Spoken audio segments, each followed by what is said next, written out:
नमस्कार। म ओमकार विशेषमा उपस्थित भएको छु, हरि घिमिरे।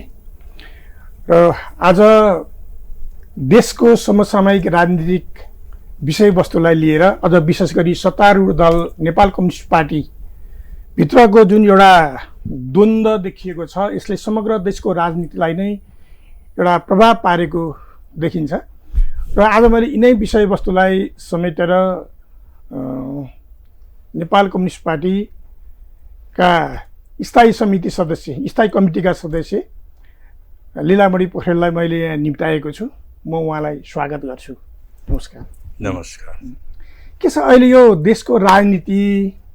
अनि यसले अलि अन्योलग्रस्त छ हैन। 2/3 सरकार छ, जनताको अपेक्षा अनुसार सर्भिस डेलिभर गर्न नसकेको एउटा अवस्था छ र पार्टीभित्रको आन्तरिक किचरोले सरकार पनि छायामा रहेको एउटा देखिन्छ है। यसलाई यहाँले कसरी हेर्नु भएको छ? कारण चाहिँ के हो यो? तपाईले भन्नुभएको एउटा शब्दबाट म सुरु गर्छु, आन्तरिक किचलो भन्ने। मैले त्यसरी बुझ्या छैन। किचलो भनेको उद्देश्यविहीन झगडा भन्ने बुझिन्छ हैन। मैले के बुझ्या छु भने यो पार्टी एकीकरण पश्चात पार्टीले एकीकरण गर्दाखेरि लिएको विचार दृष्टिकोण अहिलेको समकालीन राजनीतिमा कम्युनिस्ट पार्टीलाई अगाडि बढाउने सन्दर्भमा र कम्युनिस्ट पार्टीको उद्देश्यलाई पूरा गर्ने सन्दर्भमा त्यति बेलाको अहिलेको जुन परिस्थितिलाई मूल्याङ्कन गरेर विचार दृष्टिकोण, कार्यदिशा, कार्यसोच, सङ्गठनात्मक विधि पद्धतिहरू जे निर्माण गरियो, त्यो निर्माण गरिएको कुरा वस्तुतः व्यवहारमा लागू हुन सकेन, जसका कारण यो समस्या पैदा भएको हो भन्ने मैले बुझ्छु। कुनै पनि घटना, कुनै पनि कुराको त्यसको परिणाम, त्यसको जो परिणाम देखिन्छ त्यो परिणामको आधारभूत पृष्ठभूमि हुन्छ। त्यो आधारभूत अझ हामीले मार्क्सवादी विचारले हेर्ने हो भने त कुनै सैद्धान्तिक पृष्ठभूमि नभइकन कुनै पनि घटनाहरू अगाडि आउँदैनन् है। दुर्घटना बाहेक त्यस्ता कुराहरू अझ यो राजनीतिक आन्दोलनमा देखा पर्ने अन्तर्विरोध, विवाद, बहस जो आउँछन्, ती कुराहरू त्यसले के निर्देशित गर्दछ भने विचार दृष्टिकोण कस्तो अङ्गीकार गरेको छ, त्यो विचार दृष्टिकोणले उसका व्यवहारहरू, उसका नीतिहरू, उसका कार्यक्रमहरू, उसका आचरणहरू त्यसमा निर्देशित हुने गर्दछन्। त्यसकारणले मैले यसलाई के बुझेँ त भन्दाखेरि सामान्य किचलोको रूपमा मात्रै मैले बुझेको होइन। मैले विचार दृष्टिकोणसँग राखेर यो अन्तर्विरोध त्यसरी पैदा भएको हो भन्ने कुरा मैले बुझेको छु। फेरि पनि के हो त भन्दाखेरि यति बेला हामीले एउटा परिवर्तनबाट प्राप्त भएको राजनैतिक प्रणाली अन्तर्गत यसलाई तात्कालिक कार्यनैतिक योजनाका रूपमा क्रियान्वयन गर्नका निम्ति यस्तो राजनैतिक प्रणालीभित्र पनि हामीले कम्युनिस्ट आन्दोलनलाई कसरी प्रयोग गर्नुपर्दछ भन्ने कुराहरूको सन्दर्भमा यो गएको हो। अब त्यो गर्ने सन्दर्भमा हामीले जे हाम्रा घोषणापत्र, हाम्रा नीति, हाम्रा कार्यक्रम, हाम्रा विधान, हाम्रा विधि, हाम्रा पद्धतिहरू जे हामीले चाहिँ नि तय गरेका थियौँ, त्यो अनुकूल आचरण नभएको, त्यो अनुकूल हामीले त्यो स्पिरिटलाई रूपान्तरण, व्यवहारमा रूपान्तरण गर्न नसकिएको कुराहरूको चाहिँ नि सही हो। जस्तो मैले नि यहाँनिर भन्दा त्यसो भने नेपाल कम्युनिस्ट पार्टी तथा नेपालका समग्र कम्युनिस्टहरूको वैचारिक राजनीतिक वैचारिक धरातल चाहिँ अब स्खलित भएको हो अथवा अलि नेकपा भित्रको पनि त्यो स्खलित भएको हो त? हामीले त्यसरी अब यो के बुझ्नु पर्यो भन्दाखेरि तपाईँले भनेको एउटा कुरा सही हो। नेपाली कम्युनिस्ट आन्दोलन विचारधारात्मक र दृष्टिकोणमा स्खलन आएकै हो।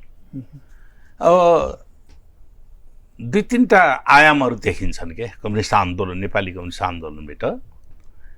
एउटा आयाम के देखिन्छ भन्दाखेरि सिद्धान्तको रक्षा र शुद्धताका नाममा जडसूत्रीय सोच, त्यसमा सिद्धान्तको रक्षाको नाम पनि छ, शुद्धता कम्युनिस्ट आन्दोलनमा शुद्ध हुनुपर्दछ भन्ने नाम छ, जडसूत्रीय सोच। त्यो जडसूत्रीय सोचले पनि के गर्दैन भन्दाखेरि मार्क्सवाद भनेको डगमा होइन भनेर बुझ्नु पर्यो क्या, जडसूत्र होइन भनेर बुझ्नु पर्यो। मार्क्सवाद भनेको विज्ञान हो, तर गतिशील विज्ञान हो। समाजमा आएका सबै परिवर्तनहरूलाई उसले एडप्ट गर्नुपर्छ। परिवर्तनले सँगसँगै अन्तर्विरोधहरू पनि फेरबदल गरेको हुन्छ। आएका परिवर्तनहरूले सामाजिक सम्बन्धहरू, अन्तर्विरोधहरूमा पनि परिवर्तन ल्याएको हुन्छ। अनि मार्क्सवादले त्यो सामाजिक सम्बन्ध र अन्तर्विरोधमा ल्याएको परिवर्तनलाई बुझ्न सक्नुपर्दछ र त्यहाँनिर मार्क्सवाद एप्लाई कसरी गर्न सकिन्छ, मार्क्सवादका मूल दृष्टिकोणहरू कसरी लागू गर्न सकिन्छ भनेर हेर्ने हो। हामीले एउटा ढर्रा क्लासिकल मार्क्सिजमको आधारबाट मात्रै हामीले बुझ्न खोज्यौँ भने मार्क्सवादको गतिशीलतालाई हामीले बुझ्न सक्दैनौँ, त्यसलाई व्यावहारिक रूपमा प्रयोग गर्न सक्दैनौँ। त्यस कारणले परिभाषा गर्दाखेरि क्लासिकल मार्क्सिजमका कुराहरूले मात्रै परिवर्तनमा आएको अन्तर्विरोधमा आएको परिवर्तनलाई एडजस्ट गर्न, त्यसलाई चाहिँ सम्बोधन गर्न नसक्ने कुराहरू आउँछ। त्यस कारणले हामीले के भन्ने गरेका हुन् त भने मार्क्सवादको विकास हुन्छ भनेका हौँ।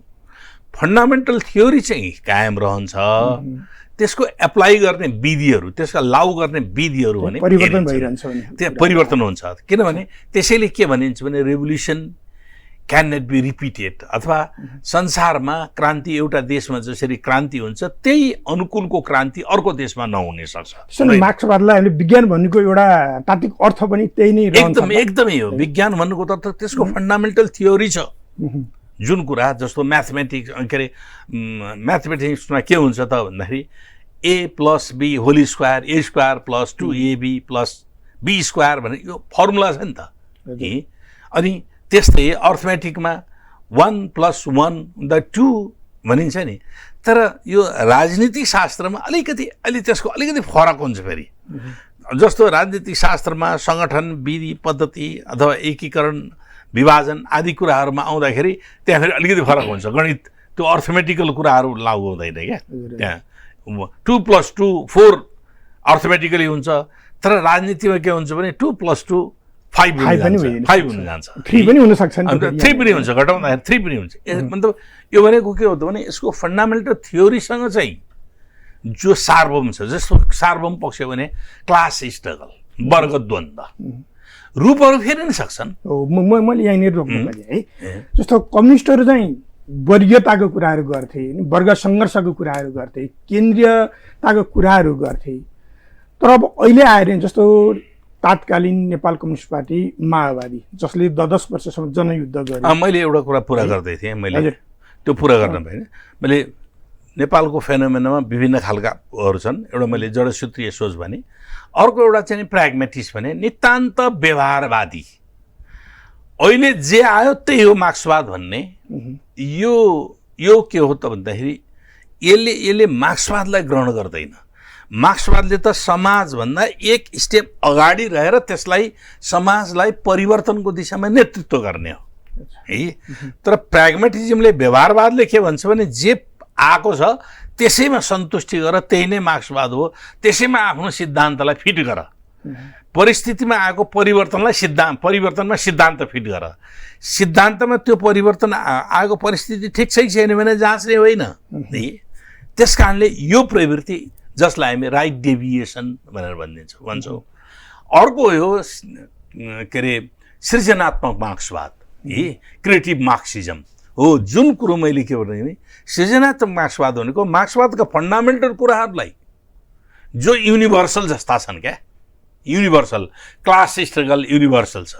स्टेट पावर लिनका निम्ति के चाहिन्छ भने जसले स्टेट पावर लिन खोज्छ अर्कोले पनि शक्तिको बल प्रयोगकै सिद्धान्त चाहिँ नि अख्तियार गर्नुपर्छ। यो युनिभर्स फन्डामेन्टल कुराहरू छन्।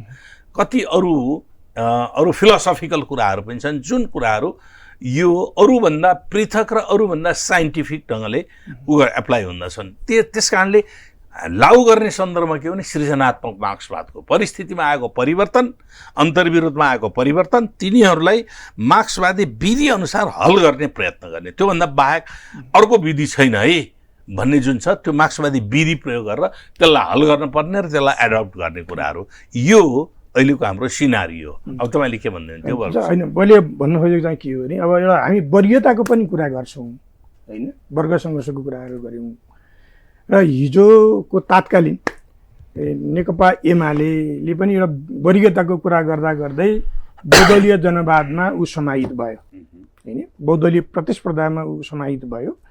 त्यस्तै तात्कालीन नेपाल कम्युनिस्ट पार्टी माओवादी जसले 10 वर्षसम्म एउटा जनयुद्ध गरेर यो स्थितिमा आइपुग्यो र आज त्यो पार्टी पनि राजनीतिक वैचारिक हिसाबले ऊ पनि स्खलित भएर अब यो बहुदलीय प्रतिस्पर्धामा एउटा आएको अवस्था छ र यो बिचमा गत निर्वाचनमा पार्टीहरूका यी दुईटा पार्टीहरूको बिचमा एउटा बृहत एकता भयो र त्यो एकतापछि नेपालको बृहत कम्युनिस्ट पार्टी र नेपालको बृहत कम्युनिस्ट आन्दोलनको रूपमा यसलाई हेरियो। तर अहिले आएर यी दुईटा पार्टीका बिचमा यो 2 वर्ष पनि नपुग्दै यो द्वन्द्व होइन अत्यधिक रूपमा बढ्यो के। यसले गरेर जनताको अपेक्षाहरू पनि अब सेलाए भनौँ एउटा ओझेलमा परे। अब अहिलेको द्वन्द्व चाहिँ के हो त, यो दुईटा पार्टीहरू बिचको द्वन्द्व चाहिँ पदीय भागभण्डा नमिलेको हो या सैद्धान्तिक वैचारिक हो या के हो, यहाँले कसरी भन्नुहुन्छ यसलाई? अब तपाईँले उठाउनु भएको दुईटा पक्षहरू र आजको सङ्घर्ष पार्टीभित्रको द्वन्द्व दुईटा पक्ष देखाउनु भयो। एउटा वर्ग र वर्ग सङ्घर्ष, वर्ग र वर्ग सङ्घर्षको रूप स्थिर हुँदैन, त्यसको सङ्घर्षको रूप स्थिर हुँदैन। त्यो विधि पद्धति प्रक्रिया र प्रविधि र आर्थिक पोलिटिकल इकोनोमी हुन्छ नि, आर्थिक राजनीतिक अर्थशास्त्रमा आएको परिवर्तन सँगसँगै यसका पनि रूपहरूमा परिवर्तन हुन्छ। रूप थिम के हो भने वर्ग द्वन्द्व नै हो, तर रूपहरू परिवर्तन हो। म एउटा सानो इक्जाम्पल लिन्छु। विकसित मुलुकमा जानुभयो, अमेरिका युरोपतिर जानुभयो भने एउटा कारखानामा काम गर्ने मजदुरले कार लिएर जान्छ र ग्यारेजमा अथवा चाहिँ पार्किङमा राख्छ र ऊ काम गर्छ। काम सकेपछि आफ्नो ट्युनिक फेर्छ, युनिफर्म फेर्छ, फेरि कार चढेर घरमा फर्किन्छ। हामी कहाँ करोडपति नभइकन कार चढ्न सक्दैन, मालिक मात्रै कार चढ्छ, मजदुरले साइकल मात्रै चढ्छ, बढी भयो भने मोटरसाइकल चढ्छ। मतलब यो के हुन्छ नि, युगको सापेक्षतामा वर्ग सङ्घर्षको रूप पनि फेरिन्छ। त्यहाँ पनि वर्ग छ, तर वर्गको रूपमा परिवर्तन भयो। म्यानुअल लेबर अब कहाँ पुग्यो त भने डिजिटल लेबरमा पुग्यो। म्यानुअल लेबर थियो हिजो, अब 100 जनाले काम गर्ने मजदुरले काम गर्ने ठाउँ एउटै बहुत डिजिटल उसबाट काम हुन थाल्दछ। त्यस कारणले त्यहाँ पनि क्लास स्ट्रगल त छ। त्यसले विस्थापित गरेको त्यो 100 जनामा 1 जना मात्रै बच्यो, 79 जना त त्यहाँबाट विस्थापित भयो नि त। त्यसले विस्थापित गरेको त्यो जनशक्ति कहाँ गएर कसरी काम गरिरहेको छ त, के गरिरहेको छ त? त्यहाँ त एउटा नयाँ वर्गको विकास भयो नि त फेरि। हजुर, त्यस कारणले त्यहाँको वर्ग सङ्घर्ष प्रविधिको विकास सँगसँगै आएको परिवर्तनबाट देखा पर्ने अन्तर्विरोधको रूप बेग्लै हुन्छ भने हाम्रो जस्तो आर्थिक उत्पादन र सम्बन्ध, आर्थिक उत्पादनका साधनहरू सम्बन्ध भएको जस्तो अन्य डेभलप कन्ट्रीहरूको वर्ग सङ्घर्षको रूप फेरि भिन्न हुन्छ। किसानहरूले जसको जोत उसको पोतको कुरा आयो होइन, मजदुरहरूले न्यूनतम वेतनको कुराहरू आयो, कारखानामा काम गरिरहेका छन् त्यस कारण न्यूनतम वेतनको कुरा आयो। अब यहाँ चाहिँ नि सिजनल मजदुरहरू छन्, सिजनल जसलाई रेगुलर चाहिँ नि उनीहरूको रोजगारी नै छैन है, त्यस्तो तिनीहरूको बिचको आर्थिक सम्बन्ध हिजो जमिनदारी प्रथा थियो, यी काम गर्ने किसानहरू मोही र जमिनदारको बिचको द्वन्द्व देखिन्थ्यो हिजो। आज त्यो अलि फरक भएको छ। आज कमर्सियल फार्मिङ छ, कमर्सियल फार्मिङमा काम गर्ने मजदुर र त्यो कर्पोरेट म्यानेजरको बिचको द्वन्द्व देखिन्छ। द्वन्द्व छ, त त्यो द्वन्द्व पनि क्लासै हो, वर्ग द्वन्द्व नै हो। त्यस कारणले त्यो वर्ग बिचको वर्ग सङ्घर्षको रूपहरूमा परिवर्तन आएको छ। यो चाहिँ यसलाई म्यानेज गर्ने पार्टीले, कम्युनिस्ट पार्टीले यसलाई म्यानेज गर्ने कुरा, व्यवस्थापन गर्ने कुराहरू हो। किनभने कम्युनिस्ट पार्टी भनेको मजदुर श्रमिक सर्वहारा वर्गको आफैमा कम्युनिस्ट पार्टी श्रमिक सरह वर्ग होइन कि वर्गको हितको निम्ति निर्माण भएको संरचना हो, यसरी बुझ्नुपर्छ। हामीले त्यसरी मैले यहाँनिर म यो कुरा चिन्छु। एउटा यो पार्ट हो। अर्को यो बहुदलीय जनवाद र बहुदलीय प्रतिस्पर्धा एकै होइनन्, दुईटा चिजहरू फरक छन्। अहिले हामीले पार्टीभित्र त्यसलाई बहस स्थगन गरेका छौँ। बहुदलीय जनवाद भनेको तात्कालिक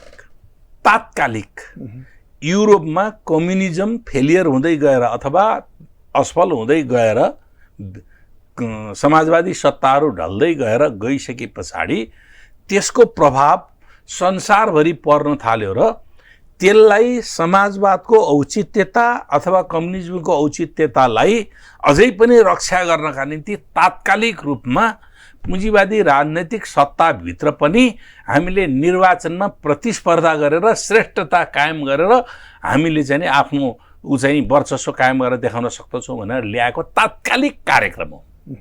यसरी बुझ्नु पर्यो। त्यो तात्कालिक कार्यक्रमको रूपमा यदि म कुरा गर्दैछु, म कुरा राख्छु, तात्कालिक कार्यक्रम हो। तर त्यसमा एउटा चिज के छ त भने एउटा फिलोसफिकल ग्राउन्ड छ। दार्शनिक आधार के देखिन्छ भने बहुलता भन्ने छ त्यहाँ, प्लुरालिज्म। त्यो बहुलता र मार्क्सवाद एकै ठाउँ बस्दैनन्। फेरि बहुलवाद भनिन्छ, प्लुरालिज्म भनिन्छ। बहुलवाद र मार्क्सवाद एकै ठाउँ हुन्, फरक हुन्। मार्क्सवादले द्वन्द्वात्मक ऐतिहासिक भौतिकवादी दृष्टिकोणलाई अपनाउँछ, बहुलवादले आदर्शवादी दृष्टिकोणलाई अपनाउँछ। है त्यहाँ त्यो के बहुलवादले के देखाउँछ त भन्दाखेरि संसारमा भएका सबै चिन्तन र विचारहरूको अस्तित्वलाई सार्वभौम रूपमा स्वीकार गर्नुपर्छ भनेर भन्छ बहुलवादले।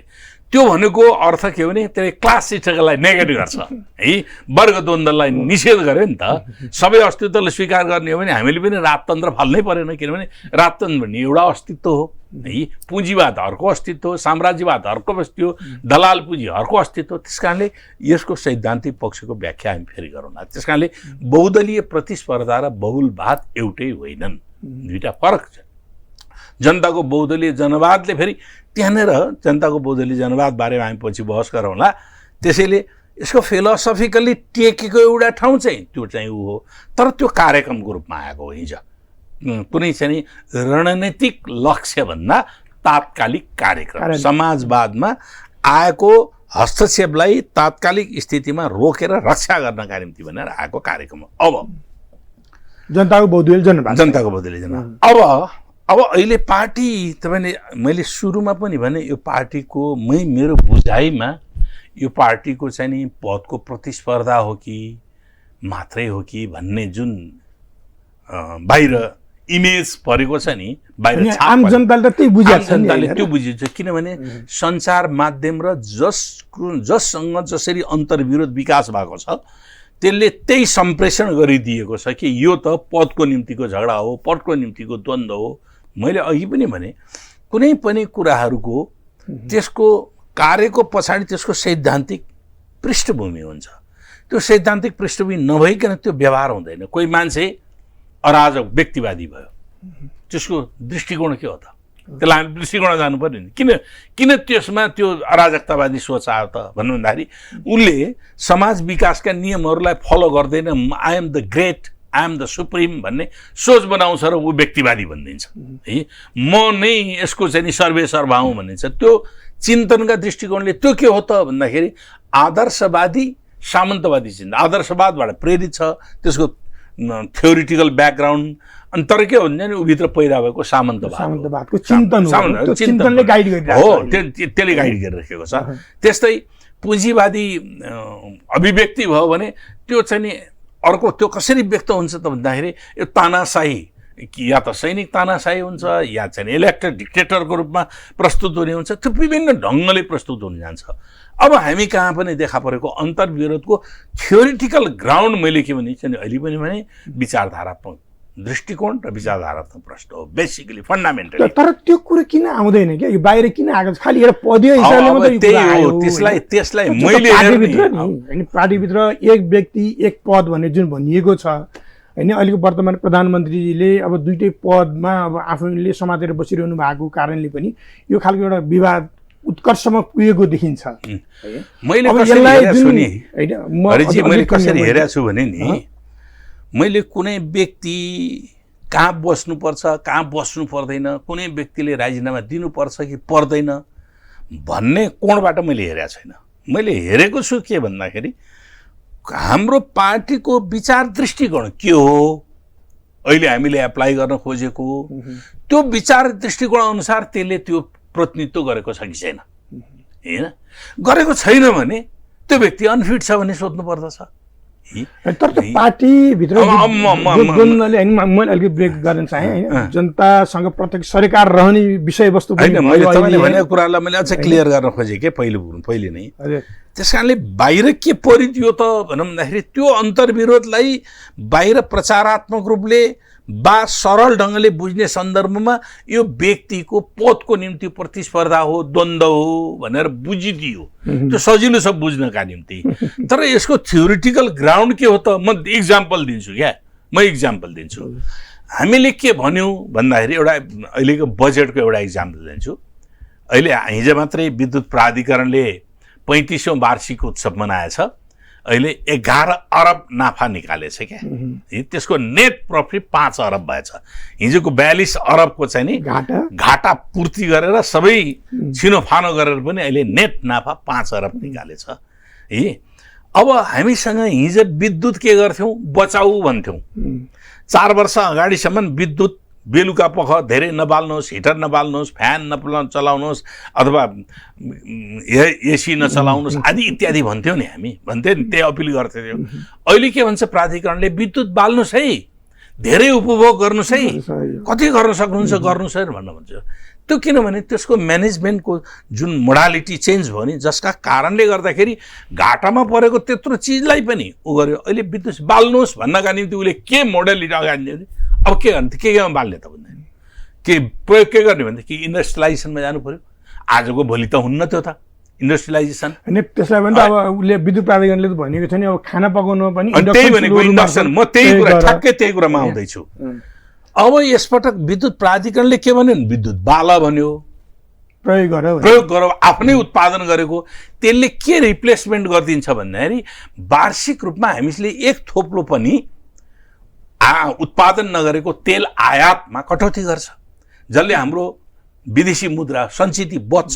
नेपालको व्यापार घाटालाई कम मात्रै गर्ने, प्रतिस्थापन गर्छ। त्यो मात्रै होइन, अर्को के भने हामीले विदेशी मुद्रा त हामीले तेल किन्दाखेरि त विदेशी मुद्रा तिर्छौँ नि, त्यो त बच्यो नि त।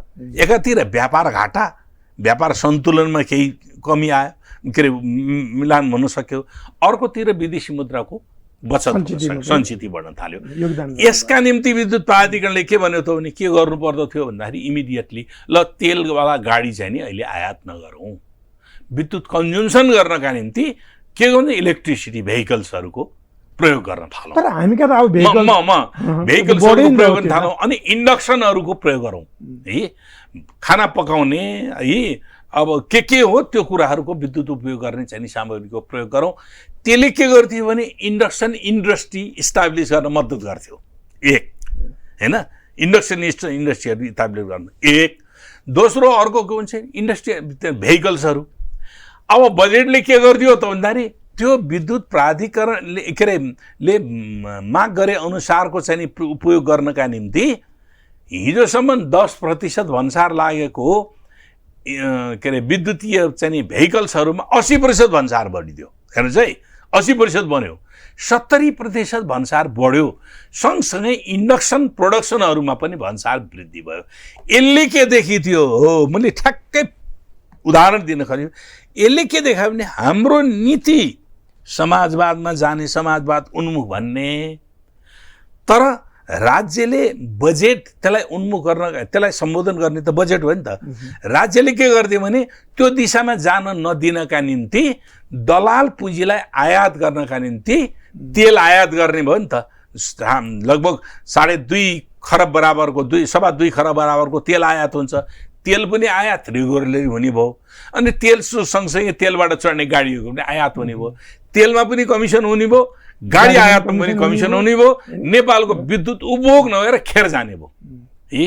नेपालले उत्पादन गरेको बिजुली खेर जाने भयो। अब यसले राष्ट्रिय उत्पादनलाई घाटा पर्यो, विदेशी व्यापार सन्तुलनमा चाहिँ हामीलाई घाटा पर्यो। मैले उदाहरण दिएको टिपिकल्ली हो। यो कुरा के भने मैले अघि भने किन अन्तर्विरोधको विकास भयो त भन्दाखेरि यही हो। हामी कुन दिशामा जाने? हामी समाजवादको चाहिँ संविधानले नै हामीले समाजवाद उन्मुख भनेर हैन समाजवाद गरेको छ। त्यो संविधानको कुरो भयो। हाम्रो आफ्नै पार्टीको कार्यक्रम छ नि त। यति बेला त पार्टीको सरकार हो नि त। पार्टीको नेतृत्वको सरकार, सिङ्गो देशको सरकार, तर पार्टीले नेतृत्व गरेको। हामीलाई कानुन बनाउनको निम्ति कुनै समस्या छैन नि त। किन 2/3 बहुमत, झन्डै 2/3 बहुमत छ। कुनै पनि कानुनहरू मुलुकको हितको पक्षमा कुनै पनि कानुनहरू त निर्माण गर्न सहज छ नि त पार्लियामेन्टमा। त्यसकारणले त्यो अन्तर्विरोध जुन ढङ्गले आयो, कार्यप्रणालीमा अभिव्यक्त भएको, काममा अभिव्यक्त भएको विचार दृष्टिकोणको गलत प्रयोगको कारणले गर्दाखेरि यो अन्तर्विरोध मैले बुझ्ने यसरी हो। अब देख्दाखेरि त अब त्यो अभिव्यक्त हुने दौरानमा कहाँ गयो त भने पार्टीको कमिटीमा गएर ल फलानाले राजीनामा दिनुपर्छ भने कसैले उठाउनु किन नपाउने? पार्टीको बैठकमा त सबै कुरा राख्न पाइन्छ नि। जसरी पार्लियामेन्टमा बोलेको कुराहरूको मुद्दा लाग्दैन भन्छ नि। तर यहाँहरूकै प्रवक्ता, यहाँहरू पार्टीको प्रवक्ता नारायण गाईजी त हामीले त्यसरी राजीनामा आदिकै रूपमा उठाएको छैन भनेर उहाँले भनिरहनु भएको छ। मैले त त्यो भनिहालेँ नि। कुनै पनि व्यक्तिलाई, पार्टीको कुनै पनि व्यक्तिलाई पार्टीको बैठकमा राजीनामा माग्ने राइट त हुन्छ त। त्यो त राइट हुनु एउटा पार्ट रह्यो बस। तर फर्मली एजेन्डा छैन भनेर उहाँले त भन्नुहुन्छ कि त्यसको निम्ति त फर्मल प्रस्ताव त गएकै छैन नि। त्यसो यो हंगामा किन औपचारिक प्रस्ताव हो? त्यही हो, प्रश्न नै यही हो। किनभने यो हंगामा क्रिएट गरिसके पछाडि यसले इल्युजन भयो, कन्फ्युजन भयो क्या, जनतामा भ्रम भयो कि यस्तो बेलामा राजीनामा माग्ने भन्ने भ्रम भयो। जसले भ्रमले के गर्दैन, सहानुभूति प्राप्त गर्ने एउटा बाटो बन्यो क्या। त्यसकारणले यस्तो गर्नु हुँदैन थियो। औपचारिकमा पार्टीभित्र एजेन्डाको रूपमा प्रवेश गरेपछि त्यसले निर्णायक ठाउँमा हुन्छ। अब पार्लियामेन्टमा पनि त चाहिँ मन्त्रीको राजीनामा माग्छ नि, माग्दैन? त्यो चाहिँ स्वाभाविक हो। त्यति बेला के हुन्छ, मन्त्रीको राजीनामा प्रस्ताव आयो भने प्रस्तावको निर्णय हुन्छ। व्यक्तिले 0 आवरमा बोल्ने बेलामा त बोल्छन् नि त। मैले यहाँनिर रोकेँ। अब जुन अब अहिले यो पार्टीको विवाद समाधान गर्नलाई पार्टीका महासचिव विष्णु पौडेलको नेतृत्वमा संयोजकत्वमा 6 सदस्यीय एउटा कमिटी गठन गरिएको छ। के त्यसले सही दिशा निर्देश गर्न सक्छ त? अब त्यसलाई चाहिँ दुईटा अध्यक्षहरूले स्वीकार गर्नु होला त त्यो प्रतिवेदनलाई? होइन, दुईटा अध्यक्षले स्वीकार गर्ने भन्दा पनि यो त पार्टीको स्थायी समितिमा गइसकेको छ। अध्यक्षको सीमामा छैन। अध्यक्षले माने त्यो सबैले मान्नुपर्ने, अध्यक्षले नमाने कसैले नमान्ने भन्ने कुरा त यो गलत हुन्छ है। त्यस्तो खालको पनि एउटा आइरहेको छ। त्यो गलत छ। त्यस कारणले हामी कमिटी प्रणालीमा जाने। अहिलेको माग नै के हो त भन्दाखेरि पहिलो विचारधारात्मकले क्ल्यारिटी, पार्टीले जे दिशा दिएको छ त्यसलाई लागू गर है। दोस्रो के भने विधि, नीति, विधान, पद्धतिको फलो गरौँ।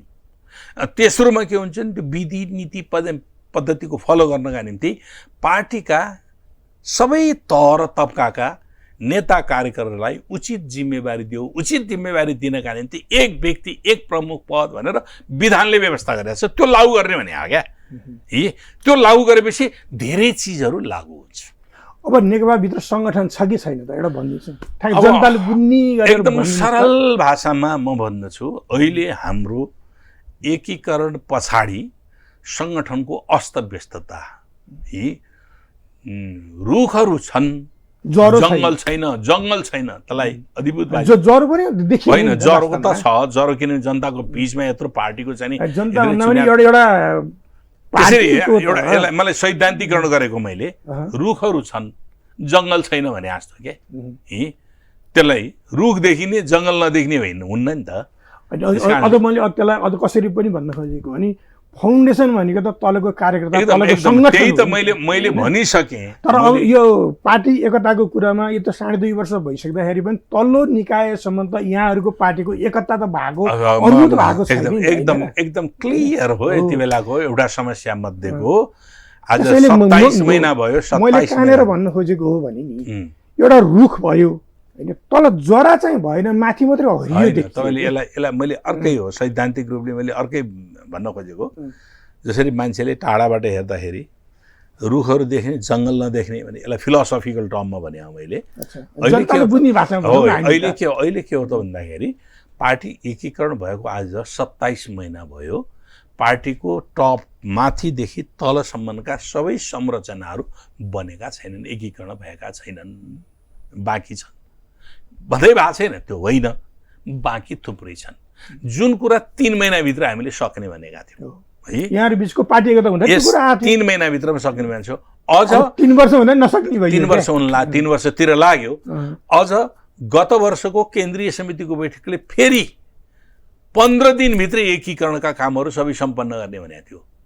माघ 15 देखि 19 सम्म भएको केन्द्रीय कमिटीले बैठक 15 दिनभित्र भनेपछि त हामीले चाहिँ नि फागुनको 10 गते भित्र नै हामीले सबै एकीकरणका कामहरू सक्ने भनेका थियौँ त्यो जस्ताको तस्तै छ अहिले तल पनि कतिपय कुराहरू कमिटी एउटा कमिटीको एउटा सानो आकार बनाएको छ त्यसले पूर्णता प्राप्त गरेको छैन केन्द्रीय कमिटी अहिले केन्द्रमा नै पूर्णता प्राप्त गरेको छैन किनभने स्थायी पहिले सचिवालय बनेको छ हैन स्थायी कमिटी बनेको छ पोलिट ब्युरो बनिरहेको छैन केन्द्रीय कमिटी छ कार्यविभाजन भइसकेको छैन हैन प्रदेश कमिटी कतिपय कमिटीहरू भन्नुपर्ने बाँकी छ जिल्ला कमिटीको संरचना भन्नुपर्ने बाँकी छ जिल्ला कमिटीको कतिपय पदाधिकारी मात्रै बनेको छ उ बनिरहेको छैन हैन अरू बडी बनिसकेको छैन त्यस्तै गरिकन स्थानीय तहमा चाहिँ नि गाउँ कमिटी अथवा यी विभिन्न संरचनाहरूको पूर्णता प्राप्त भएको छैन त्यसकारण यो पूर्णता प्राप्त नहुँदाखेरि तपाईले भनेको कुरा ठिक के हो त भन्दाखेरि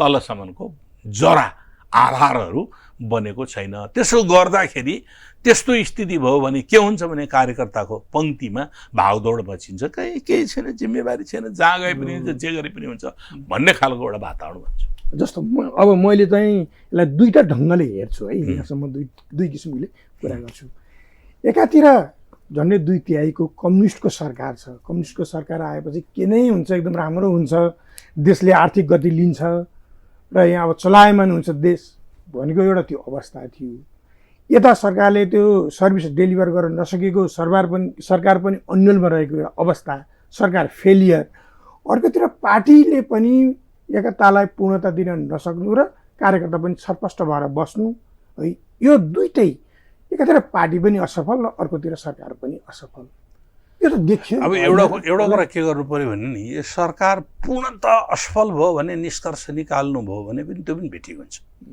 अनि यो जनताले भनिरहेको हैन हैन जनताले भनेका कुरा जनताले के हेर्छ भन्दाखेरि एउटा नराम्रो काम गर्यो भने दारे हात लगाएर गाली गर्छ फेरि त्यसैले अर्को राम्रो काम गरिदियो भने दारे हात लगाएको सबै बिर्सिन्छ क्या हिजो दारे हात लगाएर यसलाई गाली गरेको थिएँ भन्ने कुराहरू बिर्सिन्छ म इक्जाम्पलको रूपमा बताइदिन्छु फेरि पनि म टिपिकल इक्जाम्पल छ एकजना युट्युबमा त्यो रमेश के भन्ने एकजना आँखा नदेख्ने हुनुहुन्छ नि केही दिनसम्म उहाँको युट्युबमा एउटा प्रतिक्रिया थियो अहिलेको प्रधानमन्त्रीको निम्ति यति गाली गर्नुहुन्थ्यो कि मैले त अब धेरै हेरि पनि सकेँ एउटा घटना पश्चात यो नक्सा प्रकरण पश्चात यति प्रशंसा गर्न थाल्नुभयो कि मैले फेरि त्यस पछाडिको उहाँको हेरेँ यति प्रशंसा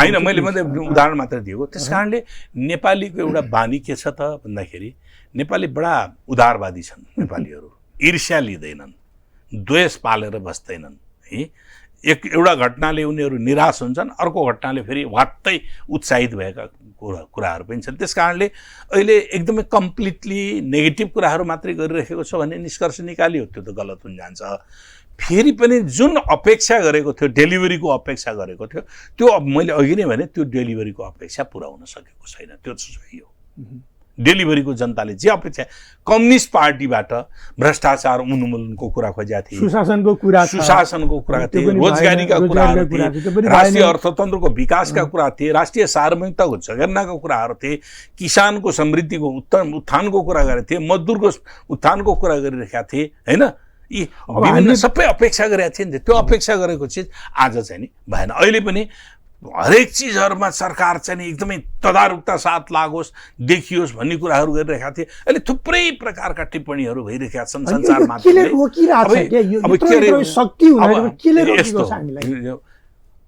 के हुँदो रहेछ भने के हुन्छ नि विल पावर र भिजन हुन्छ दुईटा। विल पावर पनि हुनुपर्छ, भिजन पनि हुनुपर्छ।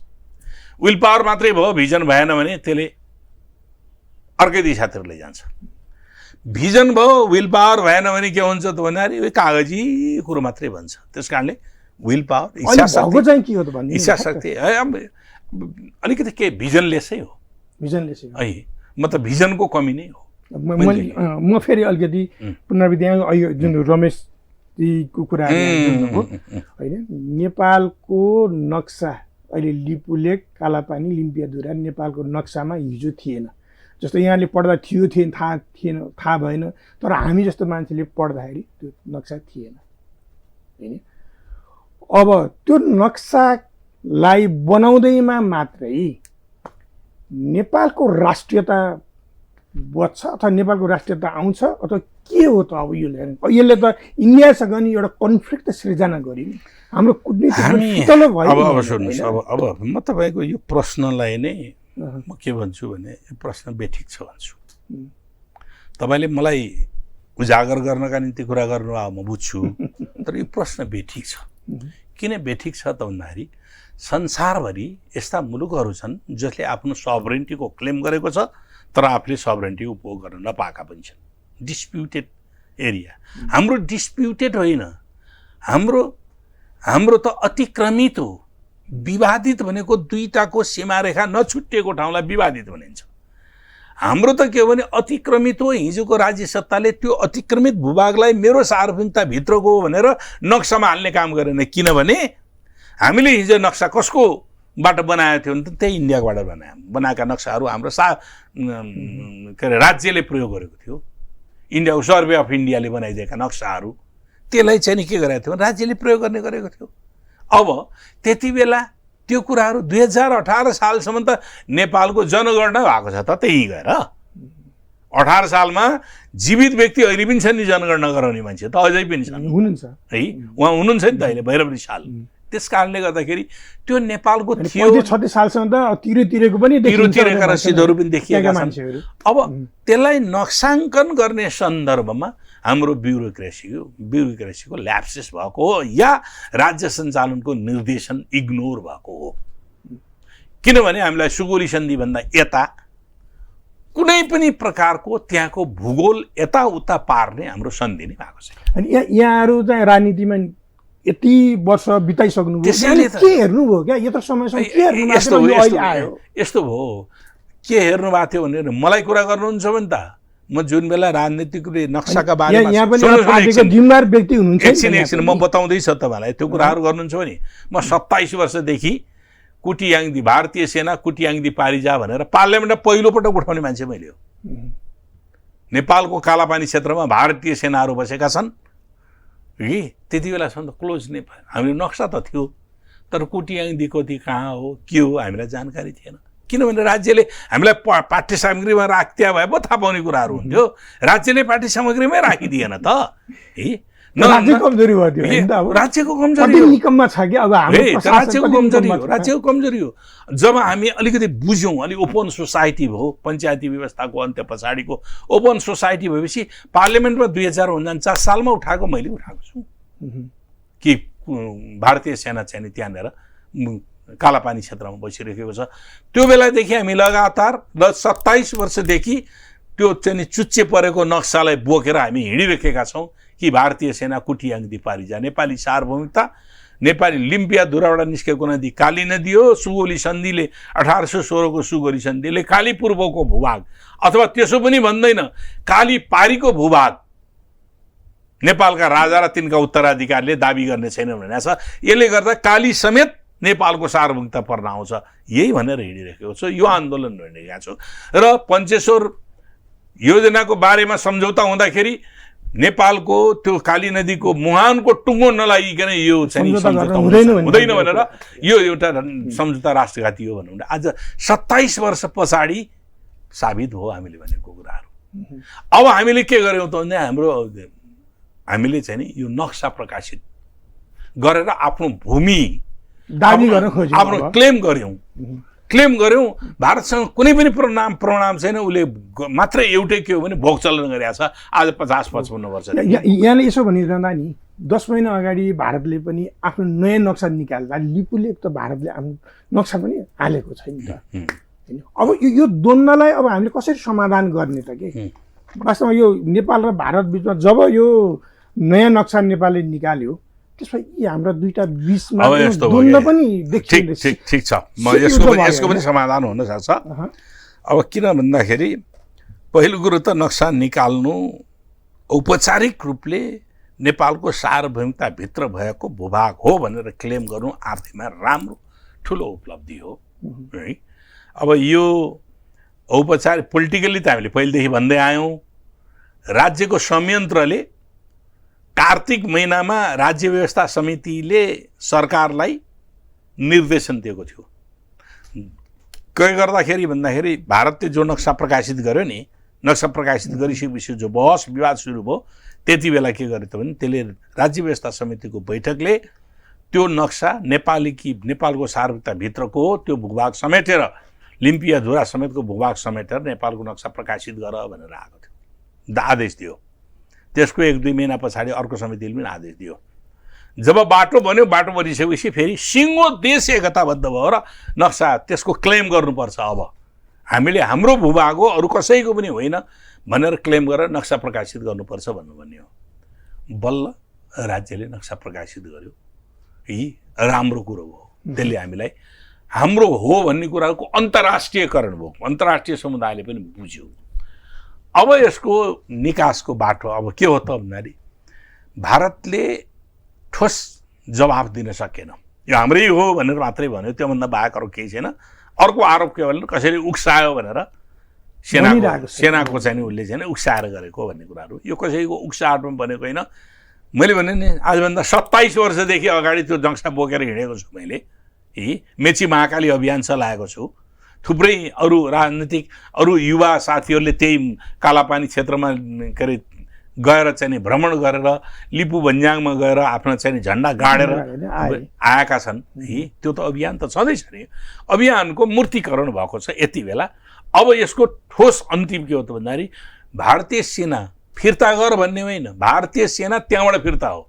हामीलाई त्यो भूमि फिर्ता गर होइन, हाम्रो भूमिभित्र बसेको भारतीय सेना फिर्ता गरेर लैजाऊ भन्ने हो। अब के हुन्छ, अब सरल छ। अब के भने कूटनीतिक रूपले संवाद कूटनीतिकबाटै हुन्छ, हामी युद्ध गरेर होइन।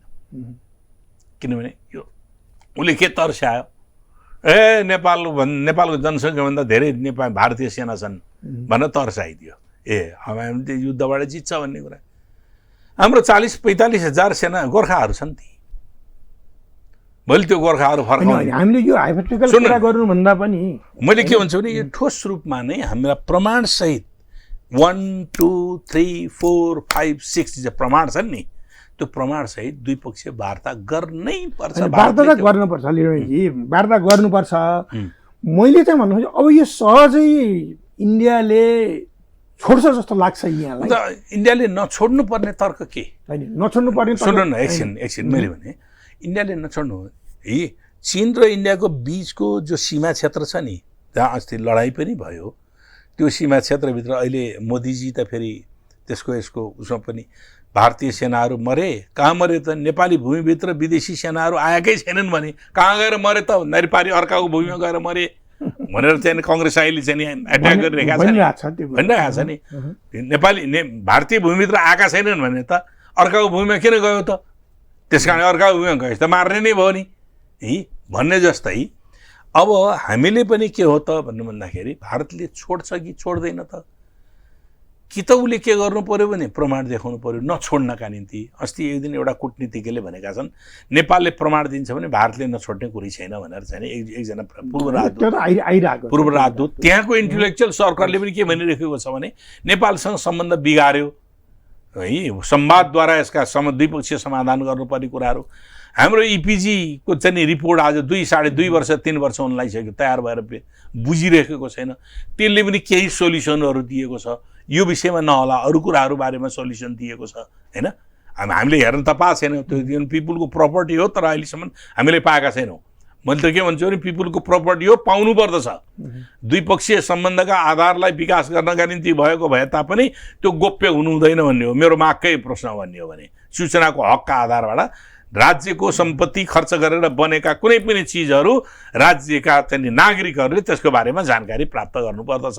व्यक्तिगत सम्पत्ति गरेका छन् भने त्यो हाम्रो निम्ति सरकारको विषयवस्तु होइन। अब यसमा कूटनैतिक रूपले संवाद गर्नुपर्छ। संवादबाटै भारतले तर्कपूर्ण ढङ्गले हामीले राखेर भारतले छोड्नुपर्छ। होइन भने भारतको के पुष्टि हुन्छ भने क्षेत्रीय अधिनायकवाद जसरी लागू गरेछ विस्तारवाद उसको पुष्टि हुन्छ र सबैले अन्तर्राष्ट्रिय रूपमा चाहिँ त्यसलाई इग्नोर गर्छ। अनि अर्को ल यो भएन भने हामीले यसलाई अन्तर्राष्ट्रिय जगतमा जानका निम्ति दुई पक्ष जानुपर्छ। जानलाई हाम्रो विवाद मिलेन त्यस कारणले यो चाहिँ विवाद मिलाउनका निम्ति अन्तर्राष्ट्रियले फैसला गरिदियोस् भनेर जानुपर्छ। कहिलेकाहीँ एजेन्डाहरू एकपक्षीय रूपमा पनि इन्ट्रोड्युस हुने गर्छन्। मैले यहाँनिर अलिकति ब्रेक है। अब एकदम हामीसँग समय पनि असाध्यै कम छ। ठिक छ, मलाई एउटा प्रसङ्गमा अलिकति कुरा पनि उठाउनु मन लाग्यो है। जस्तो नेकपाभित्रको अलिकति विवादलाई नै मैले फेरि अलिकति उल्टाउन खोजेँ। यहाँहरूले जुन यो एमसिसी प्रकरणको कुराहरू लिएर आइरहनु भएको छ होइन, त्यसको मुद्दा उठाउनेमा देव गुरुङजी यहाँ लगायत अब भीम रावलजीहरू पनि अत्यन्त रूपमा लाग्नुभयो। अब यो एमसिसीको प्रकरण चाहिँ के होला त? अब एमसिसी पहिलो एकदम छोटो एमसिसी प्रकरणका 3वटा पाटा छन् है। एउटा पाटो नेपाल र अमेरिकी संस्था एमसिसी बीचको सम्झौता र त्यसको ट्याक्स एउटा पाटो। दोस्रो पाटो एमसिसी इन्डो पेसिफिकसँगको रिलेसन अमेरिकाको सुरक्षा रणनीतिसँग सम्बन्धित हे दोस्रो पाटो।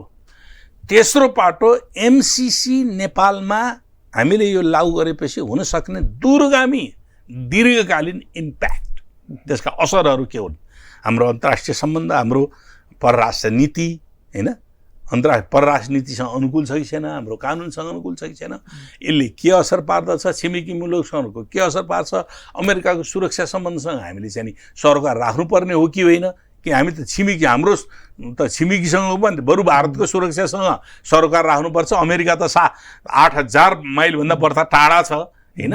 अब त्यससँग हाम्रो के सरकारको कुरो र यसले दीर्घकालीन रूपमा हामीलाई कहाँ लैजान्छ, इन्डो पेसिफिक स्ट्राटेजी अन्तर्गत हामी चाहिँ नि त्यो एलायन्समा गयो भने हामीलाई के हुन्छ होइन।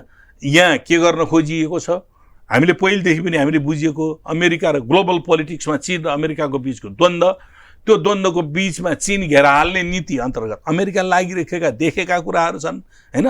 त्यो चिजमा सबभन्दा कमजोर कडीको रूपमा नेपाल देखिएको, कमजोर कडीको रूपमा, किनभने चीनसँग जोडिएको अफगानिस्तान ब्लक गरिदियो, पाकिस्तानसँग अमेरिकाको राम्रो सम्बन्ध छैन, चीन र पाकिस्तानको राम्रो सम्बन्ध छ, इन्डियासँग जोडिएको छ, इन्डिया र पाकिस्तानको बिच के अरे चीनको बिचमा इन्डियाबाट भएर चाहिँ नि अमेरिकन सेनाहरू वा अमेरिकन कुनै निकाय जान सक्दैन।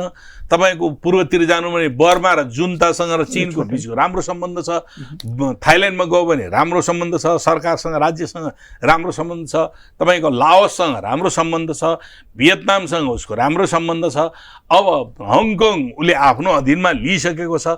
साउथ चाइना सीमा एउटा करिडोरलाई अमेरिकन सेनाहरूले आज चाहिँ पक्रेर बसिरहेका छन्, जसमा उसको ठुलो व्यापार लगभग चाहिँ 40-45% को व्यापार त्यताबाट हुने रहेछ। त्यसलाई घाटी कन्ट्रोल गर्न खोजिरहेछ। अब सबभन्दा कमजोर कडी भनेको नेपाल हो। नेपाललाई प्रयोग गर्न खोजेको अहिलेदेखि होइन, 2030 सालमा खम्पा विद्रोह सिआइएले गराएको भन्ने कुरा त हामीसँग प्रमाण छ है। त्यस कारणले गर्दाखेरि यो नेपाललाई प्रयोग गरेर नेपाललाई हामी गिनी पिग बनाउन दिनु हुँदैन। यसै दीर्घकालीन रूपमा हाम्रो सार्वभौमिकतादेखि लिएर हाम्रो अन्तर्राष्ट्रिय सम्बन्धदेखि हाम्रो आर्थिक उन्नति सबै कुराहरू यसले व्यवधान सिर्जना गर्दछ। त्यस कारणले मैले एमसिसी एउटा एमाउन्ट $50 करोड केही पनि होइन, नथिङ 50 करोड राज्यका निम्ति केही पनि होइन। हामीले करप्सन कन्ट्रोल गऱ्यो भने $50 अरब को हामी यी उत्पादन गर्न सक्छौँ। हामीले राष्ट्रिय उत्पादनहरूलाई व्यवस्थित गर्न सक्यौँ, हाम्रै आफ्नै उत्पादनलाई व्यवस्थित गर्न सक्यौँ भने करोडौँ अरबौँ डलरहरू हामी उत्पादन गर्न सक्दछौँ। त्यो मेजर कुराहरू होइन। त्यस कारणले यो एमसिसी प्रोजेक्ट अहिले जुन छ त्यो दीर्घकालीन रूपमा नेपालको हितमा छैन भनेर नै मैले त्यसको एडभोकेसी, त्यसको एगेन्स्टमा एडभोकेसी गरेको। म एज ए एमसिसीसँग मेरो कुनै विरोध होइन, तर त्यसले पार्ने इम्प्याक्टसँगका मैले चाहिँ यो नेपालको हितमा छैन भने म यहाँसँग अब पछि यो एमसिसीको बारेमा फेरि छुट्टै एउटा कुनै बहस गरौँला होइन। अब हामीसँग टाइम पनि छैन। एकदम मलाई 10 सेकेन्डमा मात्रै भन्नु, टु द पोइन्ट। अब नेपाल कम्युनिस्ट पार्टी नेकपाको अबको विवाद के हुन्छ जनताले बुझ्ने गरेर अब अहिले विचारधारात्मक रूपमा देखा परेका समस्याहरू तत्काल हल हुँदैनन्। यो अलि अगाडि चल्छ, अन्तरसङ्घर्षको रूपमा चल्छ। अहिले केही कार्यक्रमिक रूपमा र केही विधिगत रूपमा कार्यदल बनेको छ। कार्यदलले एउटा निकास निकाल्छ र स्थायी समितिको बैठकमा ल्याएर आएर त्यहाँ छलफल हुन्छ र त्यो एउटा निष्कर्षको रूपमा जान्छ। त्यस कारणले अहिलेलाई हामीले पार्टी एकता जुन उद्देश्यले गरिरहेका छौँ त्यो उद्देश्यलाई प्राप्तिका निम्ति सिङ्गो देशका कार्यकर्ता, जनता, समर्थक, शुभचिन्तक जो चिन्ता जाहेर गरिरहेका छन् उनीहरू अब अर्को बहस पनि चलाउनु पर्यो। पार्टीको विचारधारात्मकले पार्टीको दृष्टिकोणका आधारबाट यसलाई अगाडि बढाउनु पर्दछ र विधि विधान पद्धतिहरूलाई हरेकले फलो गर्नुपर्दछ भनेर मान्नुपर्छ। हस्, धन्यवाद। यहाँसम्म आइदिनु भयो, त्यसको लागि यहाँलाई धन्यवाद। हस्, धन्यवाद। श्रोताहरू, आज हामीले नेपाल कम्युनिस्ट पार्टीका स्थायी कमिटीका सदस्य लीलामणि पोखरेलजीसँग नेपालको समसामयिक राजनीतिक विषयहरूलाई लिएर हामीले बहस गऱ्यौँ र नेपालको राष्ट्रियताका सन्दर्भमा र एमसिसीका बारेमा पनि हामीले अलिकति गऱ्यौँ। हामीलाई समय अभाव भयो, यसमा अब विस्तृत रूपमा जानका लागि हामी अर्को सेसनमा पनि हामी फेरि कुरा गर्न सक्नेछौँ उहाँलाई कुनै दिनमा निम्त्याएर। र नेपालको समसामयिक विषयवस्तुमा केन्द्रित रहेर हरेक मङ्गलबार बिहान 8 बजेदेखि 9 बजे यसै समयमा हामी विभिन्न व्यक्तित्वहरूलाई यहाँ निम्त्याउनेछौँ। त्यतिन्जेलसम्मको लागि म लगायत मेरो टिमलाई बिदा दिनुहोस्। नमस्कार।